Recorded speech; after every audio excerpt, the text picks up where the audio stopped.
ਜੀ, अस्सलाम वालेकुम। सज्जनों ਤੇ ਮਿੱਤਰੋ ਕੀ ਹਾਲ ਹੈ? ਠੀਕ ਠਾਕ ਹੋ? ਅਸੀਂ ਆਏ ਸੀ ਅੱਜ ਕਬਰਸਤਾਨ।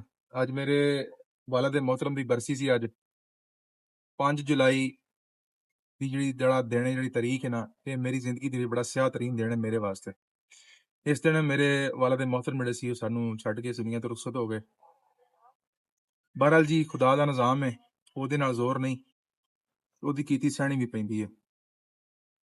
ਬਹਰਹਾਲ ਮਾਂ ਬਾਪ ਇਹੋ ਜਿਹਾ ਰਿਸ਼ਤਾ ਹੈ ਕਿ ਜਿਹਦਾ ਕੋਈ ਨੇਵਲ ਬਦਲ ਹੋਰ ਹੈ ਹੀ ਕੋਈ ਨਹੀਂ ਹੈਗਾ। ਤੇ ਖੁਦਾਰਾ, ਜੇ ਤੁਹਾਡੇ ਮਾਂ-ਬਾਪ ਜ਼ਿੰਦਾ ਨੇ ਤੇ ਉਹਨਾਂ ਦੀ ਕਦਰ ਕਰੋ। ਜਿਉਂਦੇ ਜੀ ਕਰ ਲਓ, ਮੁੜ ਕੇ ਬਾਅਦ ਫਿਰ ਪਛਤਾਵੇ ਰਹਿ ਜਾਂਦੇ ਨੇ ਤੇ ਫਿਰ ਉਹ ਹਾਸਲ ਕੁਝ ਨਹੀਂ ਹੁੰਦਾ। ਤੇ 5 ਜੁਲਾਈ 2010 ਮੇਰੇ ਵਾਲਿਦ ਸਾਹਿਬ ਦੀ ਵਫਾਤ ਦਾ ਦਿਨ ਹੈ। ਅੱਜ ਉਹਨਾਂ ਨੂੰ ਅੱਜ ਦਿਨ ਪੂਰੇ 16 ਸਾਲ ਹੋ ਗਏ ਨੇ ਇਸ ਦੁਨੀਆ ਤੋਂ ਗਿਆ। ਅੱਲਾਹ ਤਾਲਾ ਨੂੰ ਗਰੀਕ ਰਹਿਮਤ ਕਰੇ, ਉਹਨਾਂ ਦੀ ਕਬਰ ਨੂੰ ਜੰਨਤਾਂ ਚੋਂ ਇੱਕ ਬਾਗ ਬਣਾਏ, ਦਰਜਾਤ ਬੁਲੰਦ ਕਰੇ। ਤੇ ਜਿਨ੍ਹਾਂ ਦੇ ਮਾਂ-ਬਾਪ ਜ਼ਿੰਦਾ ਨੇ, ਅੱਲਾਹ ਤਾਲਾ ਉਹਨਾਂ ਨੂੰ ਲੰਮੀ ਜ਼ਿੰਦਗੀ, ਸਿਹਤ ਵਾਲੀ ਜ਼ਿੰਦਗੀ ਅਤਾ ਫਰਮਾਏ।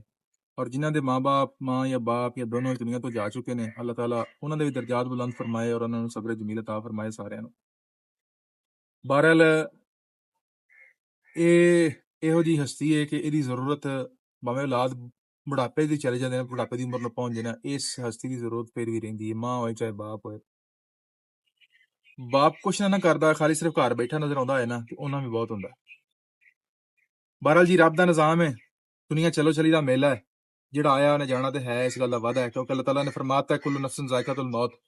ਫਿਰ ਪਿੱਛੇ ਕਹਾਣੀ ਬਚਦੀ ਕੋਈ ਨਹੀਂ ਹੈਗੀ। ਸਾਡੇ ਕਈ ਸੰਗੀ ਸਾਥੀ, ਸਾਡੇ ਹੁੰਦੇ ਟੁਰ ਗਏ ਨੇ। ਬਹਰਹਾਲ ਜੀ, ਜਿਹੜੇ ਚਲੇ ਗਏ ਨੇ, ਅੱਲਾਹ ਤਾਲਾ ਉਹਨਾਂ ਦੀ ਮਗਫਰਤ ਫਰਮਾਏ, ਔਰ ਜਿਹੜੇ ਦੁਨੀਆ ਤੇ ਮੌਜੂਦ ਨੇ ਉਹਨਾਂ ਨੂੰ ਸਿਹਤ ਵਾਲੀ ਜ਼ਿੰਦਗੀ, ਲੰਮੀ ਤੰਦਰੁਸਤੀ ਦੇ ਜੀ। ਆਮੀਨ। ਬਹੁਤ ਸ਼ੁਕਰੀਆ ਜੀ।